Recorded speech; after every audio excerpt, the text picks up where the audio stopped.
All right, greetings and thanks everyone for joining. Carl's just joining now. Oh. Okay. Greetings. So thank you all for joining. It's April 20th, 23, and we're in knowledge engineering. One topic I'm sure will be fun to explore and follow up on is yesterday's session on the large language models and everything that kind of continues on with. Is there anything otherwise that anybody just wants to like bring up or add as an agenda topic, or just bring up? Just maybe to suggest that while we are listening to you, we can all turn our microphones off. Very good. Thanks. Yep. And the link for the agendas in the side, so you can just watch or you can type. Okay. If there's anything else, of course, people can always just pivot how they see fit. But let's just begin with the session from yesterday. So the LLM and ISSS. This page has the sections that we went over. And then at the bottom section are the notes that were happening, just copied out of the chat or typed.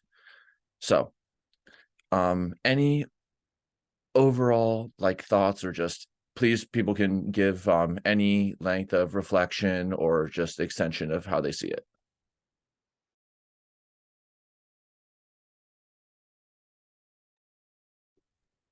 I came away wondering to what degree some of the comments that I heard were motivated by what I think is a sort of a general growing fear of AI and the Matrix or Frankenstein syndrome that we're creating, as opposed to really understanding what the large language models are actually doing.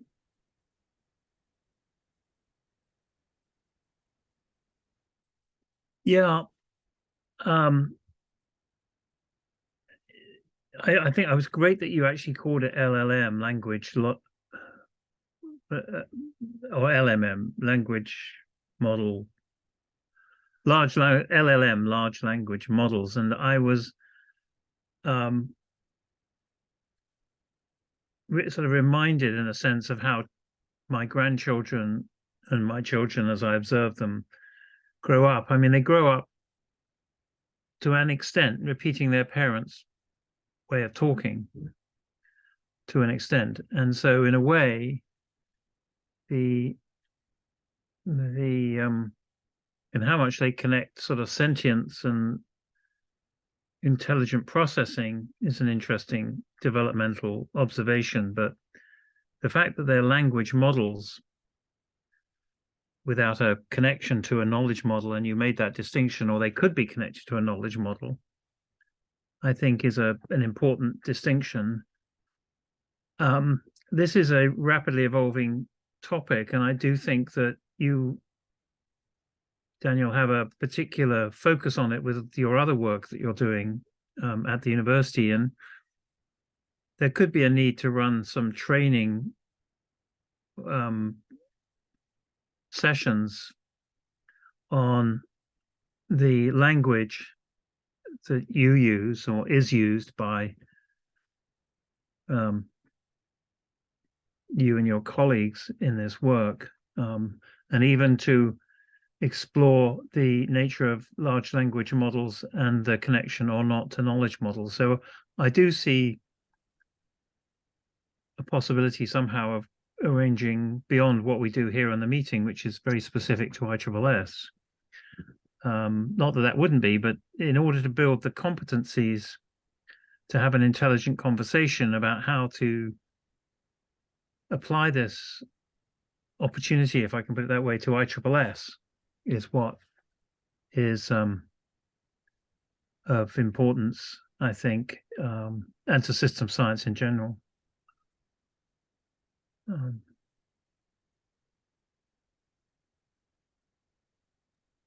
Well, you raised a lot of different issues there that are interesting and relatable. On the one hand, the LLMs is just that is what these models and simulations do, is they're built on munging text and tag text. And so it's been very impressive what can be gotten out of just this text processing. I think then it's in the context, as George said, that people have a fear of AI and they feel like they should somehow protest it, which so that's another separate topic of. So one is how the LLMs work. Another is should one fear AI? Should one protest it? Stop it? Is it something to be afraid of, or is it the power structure that is actually the question, not the tool itself? Then relating it to the other things that we and people in the systems and cybernetics movements have talked about with language and languaging and systemese and all the interesting aspects about the way language shapes worlds, and the contributions that ISSS can make to the discussion of how language shapes worlds.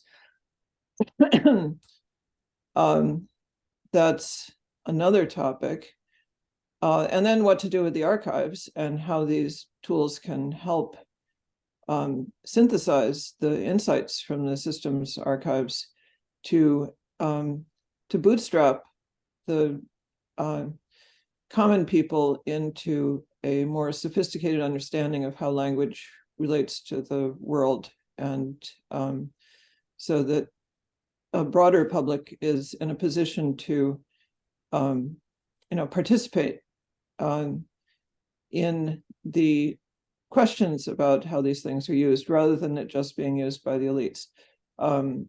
As when some people were saying yesterday that it's bad that this is happening, and maybe it should be stopped, and Daniel pointed out, well, it's already being used by the the powerful for their ends. So doesn't that make an urgent challenge for ISSS to try to democratize the understanding and benefit from it, rather than going into a vain protest and fear mode. Anyway. Yeah, I think that we should take the approach that we're learning,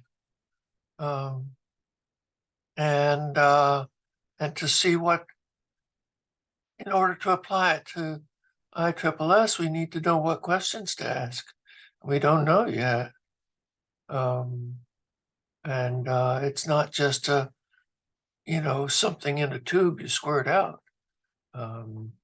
It's a very complex thing that would have, all sorts of wonderful effects, and as I've emphasized, I think some extremely dangerous ones. And one of them is statements like I just heard, that it's already being used by the powerful as being a reason why the powerful should multiply their power with it. and everybody else sort of just lump along, as it happened throughout history, but in this case might topple the whole system. But I wanted to ask, is the appearance that it's munching or crunching words into a very holistic perception of something, is that actual? I've heard that what's produced and what was intended to be achieved, and it has been, is that the information is being arranged as a hologram. Is that something that is talked about and thought to have happened?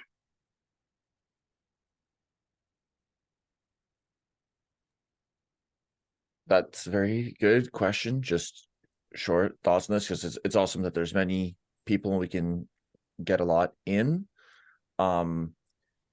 It's never just about one single model does, because it's possible to concatenate and compose models that have every possible connective tissue with things like Zapier. And so there's kind of like what the model does in a silo, like the most narrow and technical input, training, analysis, process, and output of a model.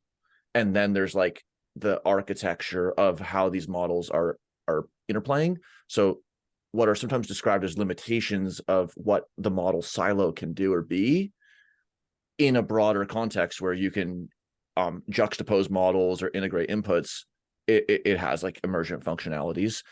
And then just to the question of having it inscribed on a hologram or a holograph, if we think about that down projection from the words into some latent computational space, we can call it semantic or not, it's what it's called in computer science, but the projection of words into a space where you can have vectors in that space, like vectorized embeddings, that's what that is. So whether you see that as a hologram is the second question. Oh, no, I think that we haven't been able to create holograms from anything except visual, phenomena with, various gratings and lighting and so forth. Language itself is a hologram. Cultures are holograms of natural relationships organized as a whole. Anything whole has a holographic property.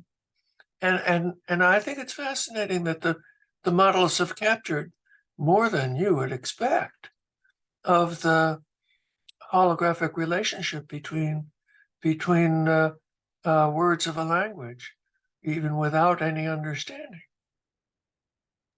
Yeah, thank you, Randall and Alexander. Thanks. While I appreciate the sort of the question here, I kind of feel like thinking of these models as holograms kind of overcomplicates how we could think about it. I mean, I think maybe the first step would be understanding the concept of vector embeddings. It's not that hard to comprehend. It isn't that easy either necessarily, but holograms and large language models are different things. And also, there's, maybe varieties of both of these that, that there's a lot of nuance. So all I'm saying is that don't overcomplicate the language here. Try to understand kind of the basic concepts of what we're talking about first. Then we can start talking about analogies and Well, it's not an analogy. between different kinds of models. I don't think we're talking about models anymore. Anyway, I was just trying to simplify the discussion. I understand, but I don't think you are simplifying the discussion by introducing a new term that isn't really directly related to what we're talking about, which I think is large language models, which are a pretty specific kind of technique right now. not that there aren't variations, and that not that there aren't potentially similarities conceptually between large language models and holograms, but that I think just sort of equating them in a surface way is misleading at best. Well, for many people, apparently. I don't need to push it. Yep. All I'll say there is, and why I also agree that competence in the specific model type and in modeling in general is really important, because like there are generalized critiques and illusions about numbers or about quantitative modeling or about statistical modeling. And so differentiating where is something, a charge being levied at like the challenges of map making versus where is this map making involving language? Like people have done linguistic analysis. Where is this actually referring to the current tools and techniques that we're talking about? And that's like the deflationary perspective, is once we understand what these actually are, there are far more in common with other systems than not, but that doesn't paste over the quantum-like differences in capacity. But it's just a statistical model, and so we need to know whether we're talking about statistical models or computational models overall, or LLMs and specific ones at that. Alexander, then Rob. Thank you. Yeah, I think in part what I would love to explore here as we're going on this is the ways in which the exploration and the understanding of LLMs touches on several disciplinary fields, right? So this is where we could start to look at the transdisciplinary understandings that we can get from a systems perspective of what is this aspect of artificial intelligence. And this, we're bringing into play here hierarchy theory very clearly, the ontology of language very clearly. We're bringing in semantic webs very clearly. All of these things are conjoined through this exploration. For example, if we're looking at what Jesse was saying about language being holographic, in its body as language as such, absolutely. But as expressed vehicle for communication, it is linear as linear can get. We speak and write and read very linear, as we're seeing right now on the screen. It is a linear function. It is not holographic, and we don't even read it or interpret it holographically. We read it incredibly linearly. But as a body of knowledge, as an area of inquiry, language as a whole is holographic. My sense is that LLM, the input to LLM comes from the holographic domain, right? So it's looking at when AI is forming its outputs, it reaches into and can rapidly access the domain of language and knowledge, different from understanding, in a holographic encounter. And I think that is its engagement, the LLM, in its AI expression.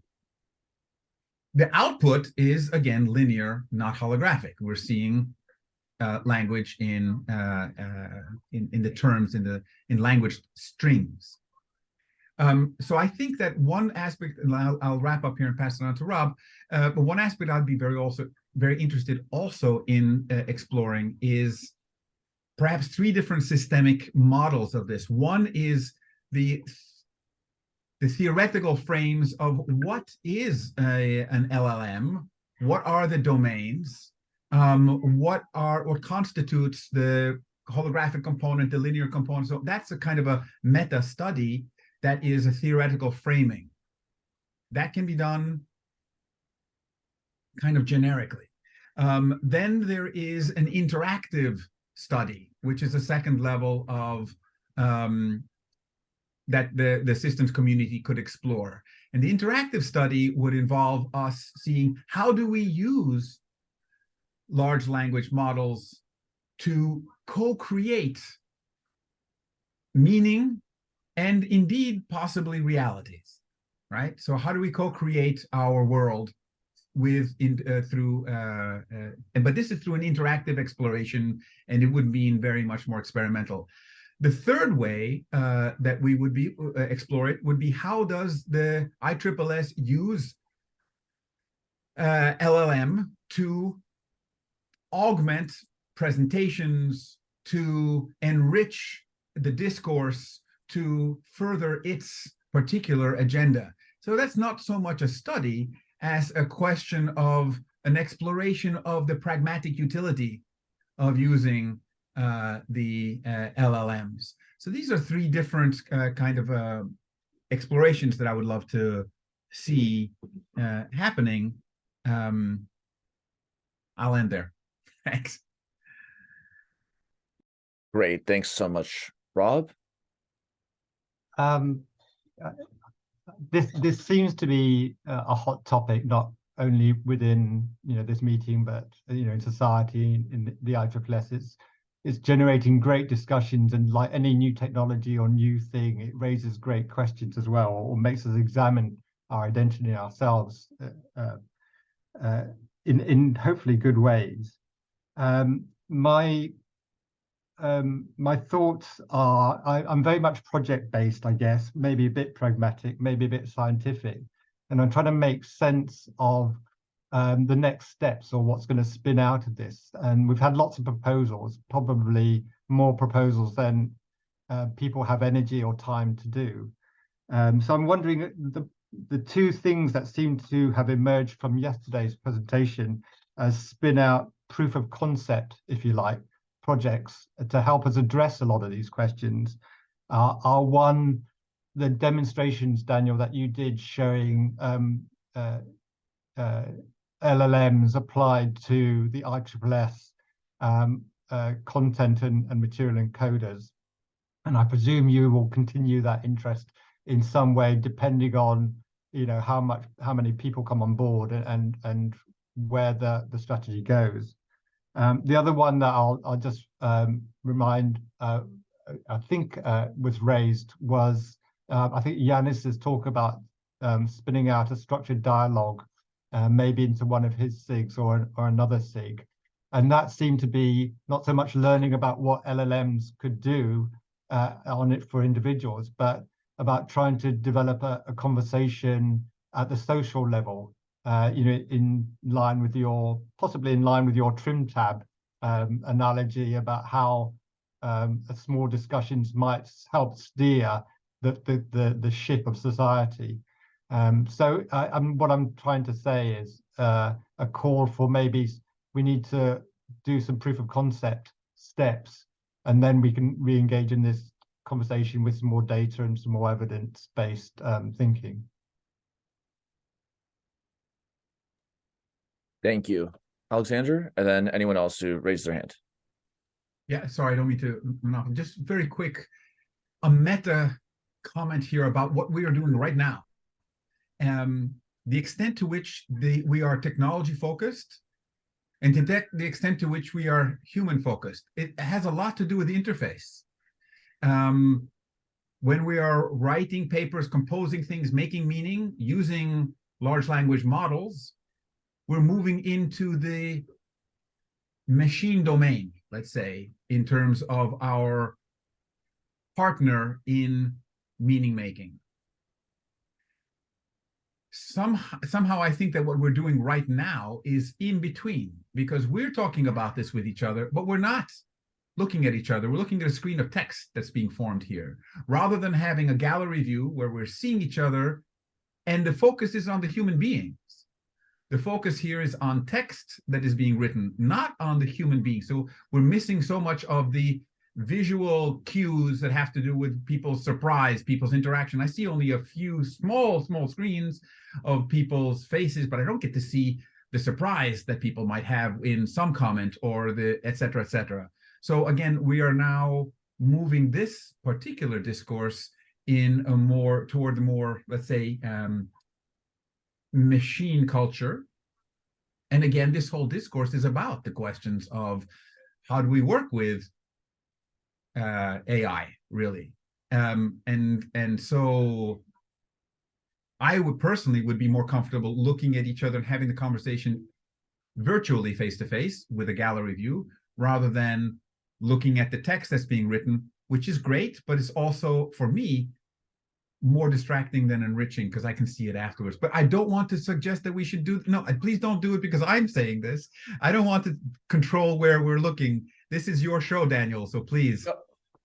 I'm going to use OBS virtual camera. So if somebody wants to pin, I'm going to not screen share. I'm just going to put it over my own image.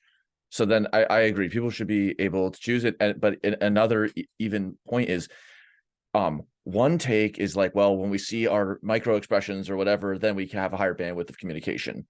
But those are culturally and contextually dependent and viewpoint dependent. And maybe there's lag in all of this. And so one question that I'm always interested to explore is like, but we used to talk on the phone. I didn't, maybe some of you all did. So how about the voice and connecting with, or how about the words? And so what is that actual conceptual transference, which having a 4K video, 8K video, 16K video, you'd get diminishing returns on how many pixels you can see of the person. But what won't we have diminishing returns on is our reference alignments and our shared ontologies and all these incredible topics that you raise in your section, which need to be investigated so that every time we're in a video conversation or indeed using these models, that it's like not square zero. That's why we have these approaches. But I'll just see if I can quickly try it here. Peter? Peter, indulge me for one moment while I mention one thing back to Daniel here. One moment. The term phony came exactly because people were using the phone to communicate. So you have a phony interaction, meaning not real. So the idea of my quest is to learn how to human well, individually and collectively.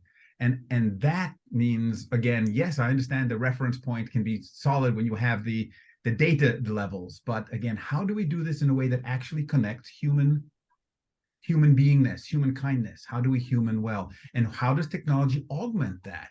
But not so that we become more like the technology, but so that technology augments our ability to human well. But again, that's my particular quest. And Peter, I'm so sorry. Thank you for your indulgence.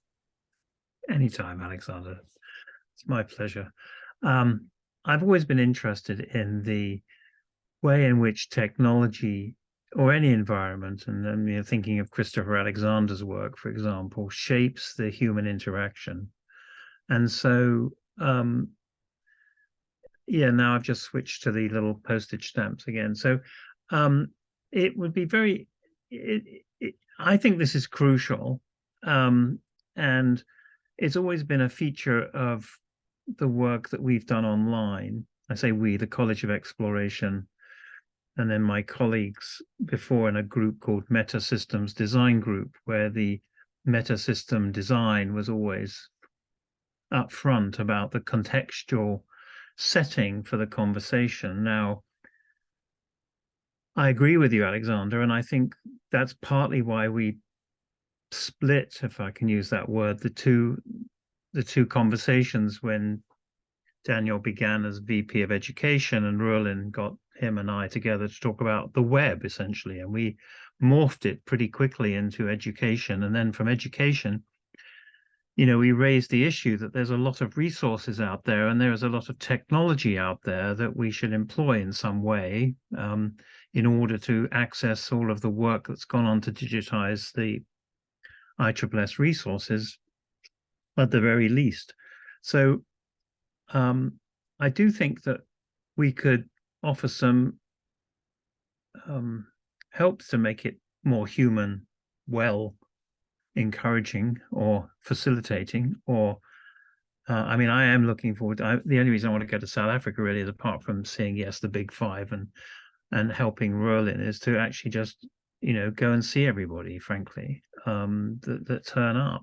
Just the human experience of being together is so important, and this is a helpful way to do it, but it's not obviously the best way to do it. It is to meet in person. That's obviously, though, expensive, and jet planes and climate change, and you can go on and on. But I do think we should have some consideration to the design of the space in which we we share what we're sharing right now, and look at that. That was part of the idea about knowledge engineering, is how to do essentially what you're talking about, Alexander, is how to make the material available technologically, but also to do it in a way that facilitates the development of our own understanding of systems and also each other. That was my assumption anyway, in all of this. So I do think that's a very important topic. So Thanks, Janet. And then anyone else?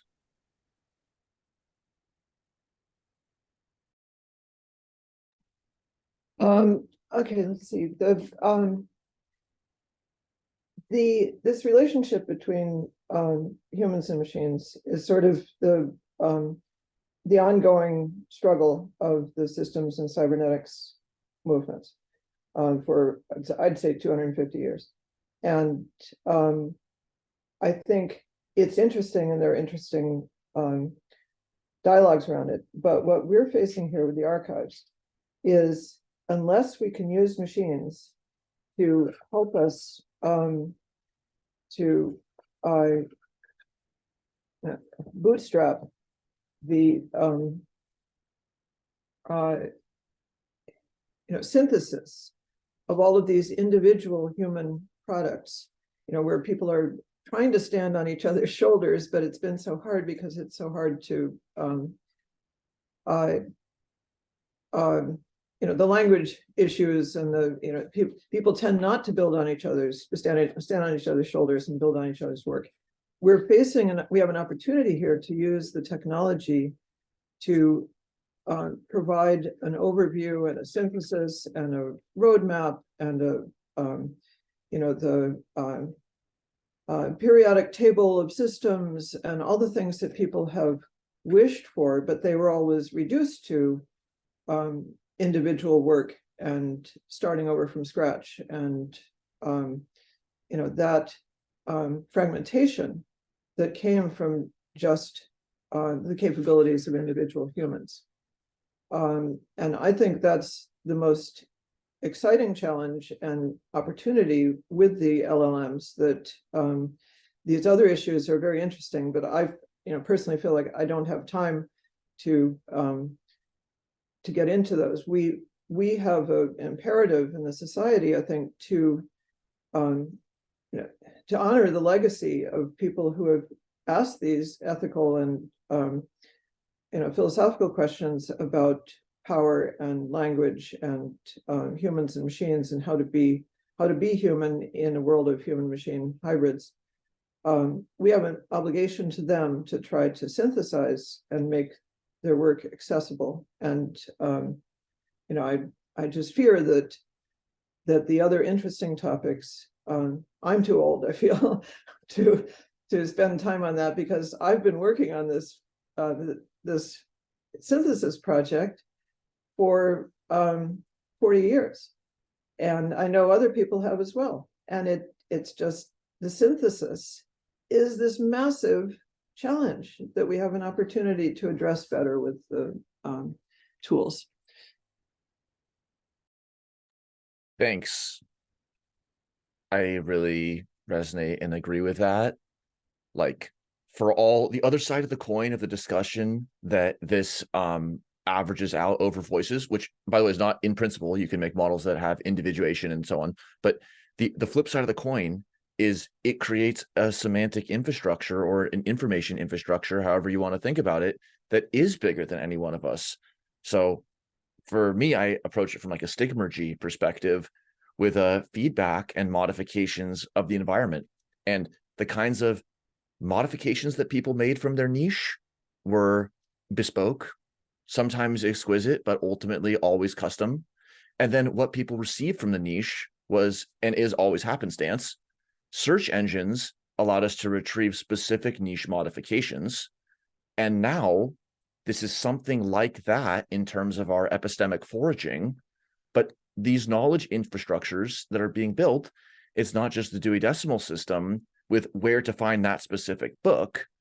It would be different data structures, of which some have been mentioned already in this conversation, but other conversations as well, that's bigger than any given nestmate. And so then that is going to be a critical conversation around what does an estimate perceive, cognize, and do, and how do we break out of the lanes or reframe the lanes that people have been in. It's why I've always tried to, when multiple of the people here for whom there are pages named after, but ultimately every single name or speaker in the ISSS archives would have an equivalent page. This is just, again, one custom construction. But if we have the transcripts of events and the proceedings of yearbooks, then different speakers would each have their own indexing. Doesn't need to be a visual sidebar, but it would be there. And we would be able to work on a informational colony that's bigger than any nestmate, instead of like lateral arguing around, do you see it how I see it? And then moving back through that linearized intermediate and the time and just the finite lifespan and all of that. So I think the opportunity is incredible. And in some ways is what it's always been, to work on knowledge structures that are bigger than any one of our own understandings. And now the niche is going to be able to support that. So I think to even step back to that conversational context, which I think, Alexander, these are awesome distinctions, so that everyone who wants to work or attend to these topics, or abductively create another frame or subspecify within the frame, there's no reason why there shouldn't be space for that. But those are not all the exact same thing. Peter, and then Jesse. I'd like to suggest that we do one small operational application of some kind about some subset that would enable us and the rest of the society to engage in this in some way. And I don't know what that is, but it's sort of, to Rob's practical comment, in a sense, or pragmatic. And I would feel really good about seeing something on the website that says, well, I don't know what it would say. It might be have a conversation with, going back to what Janet was saying, it might be have a conversation with James Miller, for example, or in some way. I don't know what it would be, but I would love to see us just something that's really small but doable, that we can experience and offer up to the membership, and sort of get some practical engagement around this topic of presentation of the archives from ISSS in a way that makes them more accessible, and so that we could start to grow something. And I'm really asking for suggestions on what that might be and how that might be. And as Janet says, I mean, we've been having these conversations in different ways for the last, since I rejoined ISSS in 2014, 2013, and Janet's been doing it for the most of her life, I think. So.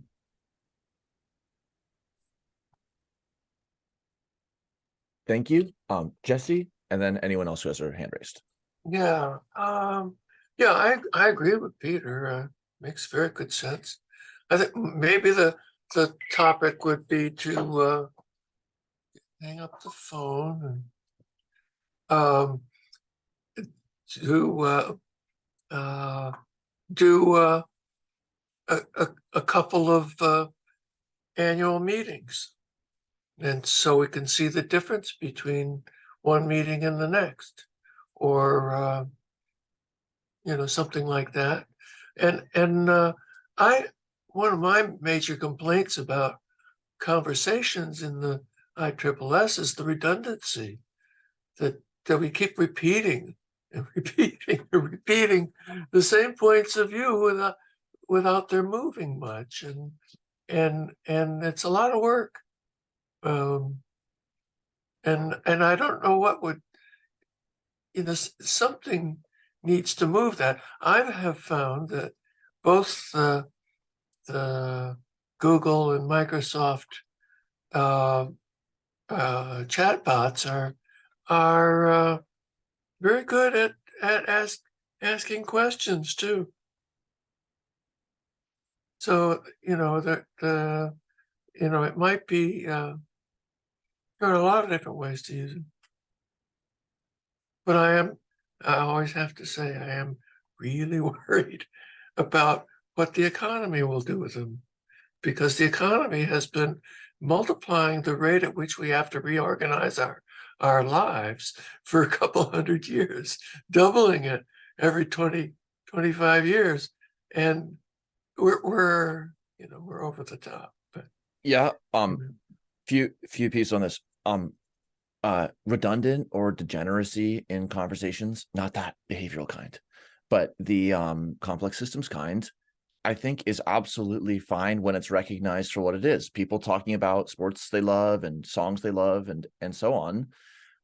But when we want something that's not just new to our friends, that's education. But when we want something that's new, period, that's research. And that's system science.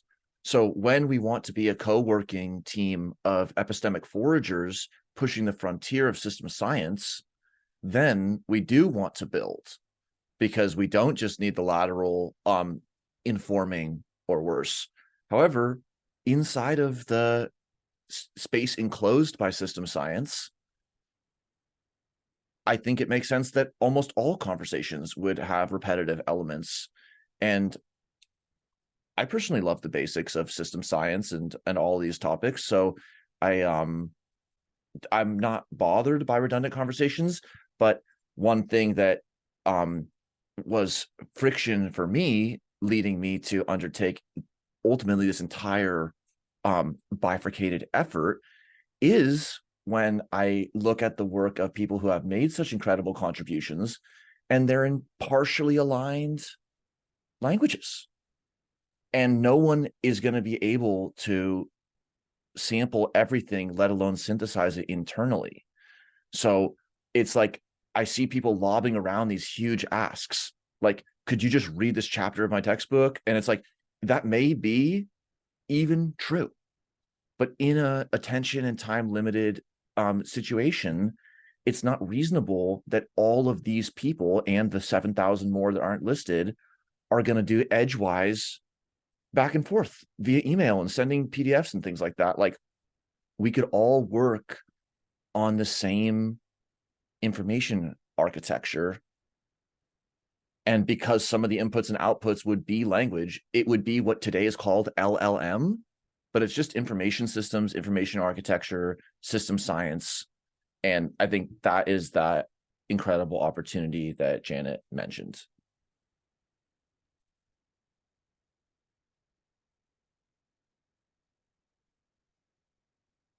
Janet, your hand is raised, or anyone else who wants to add something. And then in the last, yes, I will save it, Oh. Peter. Okay, so one thing is, Daniel, if you can capture from the video what you weren't able to type. I didn't see if you were typing while you were talking, and I thought you did a really good summary and a couple of the things you've said, your last bit and now this bit. If you can add those in as notes, have it summarized. The other thing is, so I'm just about to post in the chat that conversations with pioneers is a feasible target now, if one can address the copyright issues of synthesizing something from their work. One can actually imagine being able to, or bring Rosen and Miller and whatever into a room together and have them talk to each other. The one interesting thing, and I can't remember who made this point. I don't know if Peter, it might have even been you, or maybe it was George. I think it came out of Berlin. Someone said that ISSS was focused on cults of personalities. And they found it hard to join into conversations because, now I wish I could remember who said this. It was interesting because they said that there would be the ISSS people who'd been in for a while would have conversations where they'd make a point by referring to a person And they'd say, well, from Rosen's perspective, that would not be the case, or from Miller, or from, Stafford Beer or whatever. And everybody would nod, the people who were familiar with that person and using the person to represent the worldview and the body of work. That's an interesting addition to this question of personalizing the material, as Daniel, as you said, is bespoke. It's even for Rosen, he did not, and he was working in biology and semiotics, but he did not communicate with people in the biosemiotics world, and he did not. These people who we would think would be relatively close to each other did not communicate with each other. They were all very intent on developing their own framings. So let's see. So this is a separate issue on this question of how do we. So on the one hand, we have the opportunity to synthesize around a personality and make the figures and what they stand for accessible to the outside world. I think that's a feasible target, and that's exciting. On the other hand, there's this bigger question of how does one synthesize, and how does one build paths through the whole body of knowledge. And Jesse, your point about redundancy is exactly the issue with the synthesis challenge, is that everybody has to keep starting from scratch, or everybody, it's, August Comte said this 250 years ago, that the more complex the subject matter, the more bespoke the language and insights that the person will develop, usually toward the end of their life, and the more difficult it will be to pass on to someone else so that they can build on it. This is not a problem, and it's not, obviously it's somewhat of a problem. It's not really a problem in physics or math or any of these other fields, because you have concrete reference. Oh, You have communities that that form around, you have specialized communities that form around how to look at something and model it, but you do not have this massively difficult problem of the complex study of complexity, where every abstraction requires experience with prior languaged abstractions in order to even get into the space where you can have a conversation about this. So both opportunities are there. One is the overall synthesis, which eliminates the redundancy and the wasted effort of everybody needing to start from scratch and not realizing that there were 10 other people who already investigated this, and can't we integrate the insights that they achieved and then build on them instead of all this wasted effort, together with the idea of the personal conversations. That's exciting too. The point about Thanks. personalities and hero worship and all that kind of stuff, that's something I've brought up a number of times. When Mike Colton and I were proposing the principles textbook, the publisher, one of the reviewers at Springer, said, well, I'd really prefer if you did a historical kind of development. And we took a look at a number of books that had been written over the years that did basically the same thing. They went back to, Janet, as you described it, go back to one of the founders' seminal notions, and basically most of the development was around their ideas. And what we decided was that, no, that's not the point of system science. We need to be looking at the synthesis, at how all of these various aspects play into the concept of being a system. And so that's the way we approached the book. So you see very little, I mean, we cite people appropriately, I hope, but we don't build the case around that historical context. And I think this has been a major problem that people have gotten into the habit of always referring back to what so-and-so said 100 years ago or something like that as being the case that they're trying to establish.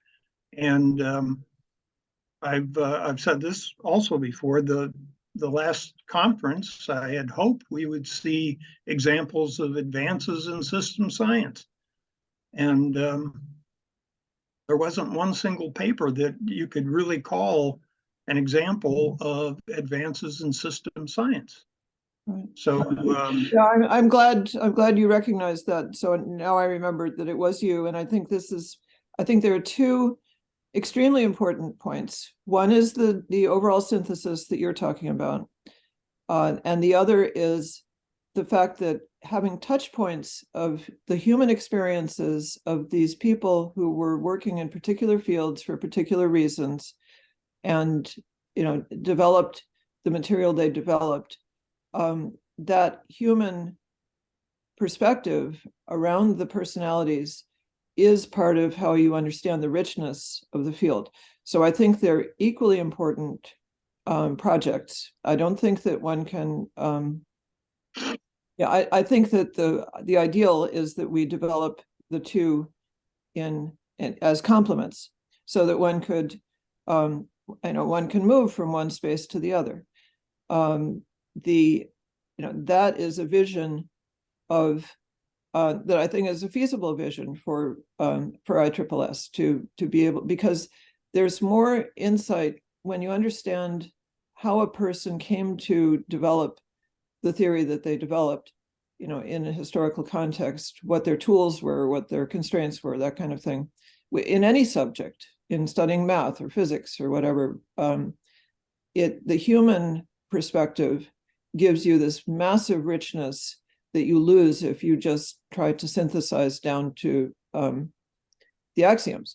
On the other hand, the synthesized perspective is how you do something more than just wander from one person to another. Yeah, if you look at the literature, it divides in basically two, in all the other sciences. There's the so-called popularized or storytelling version of a science, and this is a very big area today, where scientists who have done a lot of work in a field are trying to tell a story, and they will then tap into the historical perspective and mention the work of other people. The other side is the technical, if you will, textbook style literature in which you're focusing on the subject matter itself and bring into, as appropriate, mention of where certain ideas came from to get you to the point where you are right now. And what I've seen thus far throughout the literature in system science, and particularly in so-called systems thinking, which I put scare quotes for a reason, is that the tendency is just to rely on the storytelling, historical kind of perspective. If I can say one last thing, can I say one last thing on that in response to Yeah, George? go ahead. I think you're saying that actually we should expand this to there are three perspectives, because there's the one where you wander around and have conversations. There's another where you have the synthesis of just the principles and axioms and modeling methods and things like that. And then you have this hybrid where you can start, that's a combination of both of them, where you can veer off and explore paths that will take you into one or the other. So I like that. Thank you. I believe that is that's the third side of the coin, is absolutely that perspective swap. In the closing minutes, Alexander, then Jesse, just please very short, just so we can respect people's time ending here. My hand goes up first. Oh, I didn't know. I was not looking at order. Sorry. Oh, never mind.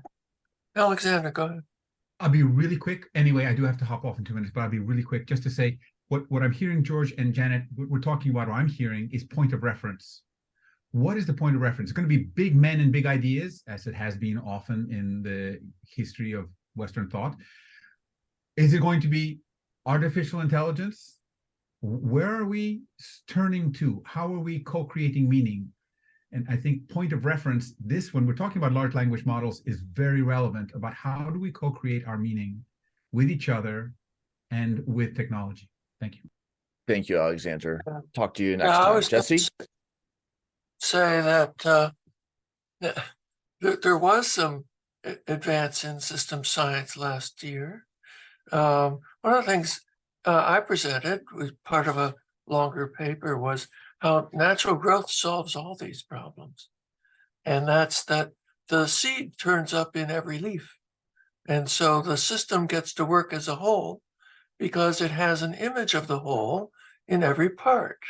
And there are quite a number of systems that work that way. In fact, it seems like it's all systems need to Okay. have that organizing principle built in. I'm totally with you. Just want to conclude the meeting. Well, The no, but last points. the reality is that the language is like that. It's built like a tree. There are Yeah. roots. And I would love every person to linearly speak into the cyber physical ether so that their words can be recorded and actually utilized and built upon. And so it doesn't need to be just lateral jostling. We can actually do something truly Yeah. unique. We are doing that. You have the record of this conversation, for Yeah. example. Yes. And other works that all of you have shared. And on that last piece, my personal preference is that last names are not associated with like equations, like Markov blanket, like which Markov, which aspect is that the Markov property? It's meaningless. It does happen in fields, but as Janet pointed towards, it's the equations that can be lifted and separated or articulated from the personalities. And for me, I just think about as the nest mate and the niche modification. They're separate. There's an interface, and that's the complex situation. But we want to be able to have view from the inside, view from the outside. I love biographies of scientists, but that's not the same thing as a textbook. And it's not that the twain shan't meet. It's just that when we have ambiguity about where we are, it's a catastrophe. So in closing of this meeting, I'm glad again that we captured a lot, and I'll save the chat.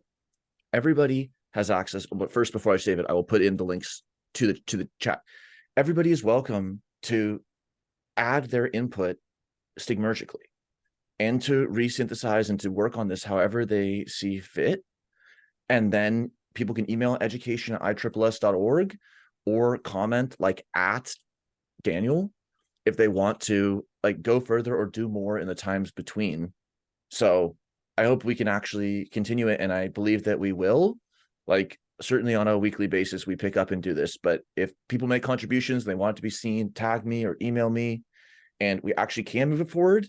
But 10 times 1 hour of synchronous attention is not the only window that we have. But for those for whom it is their only window, of course, I respect and appreciate it.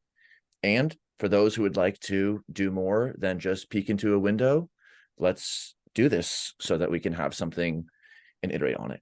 So thank you, everybody. I will move the chat right now into the page, and I will upload to that link I just provided.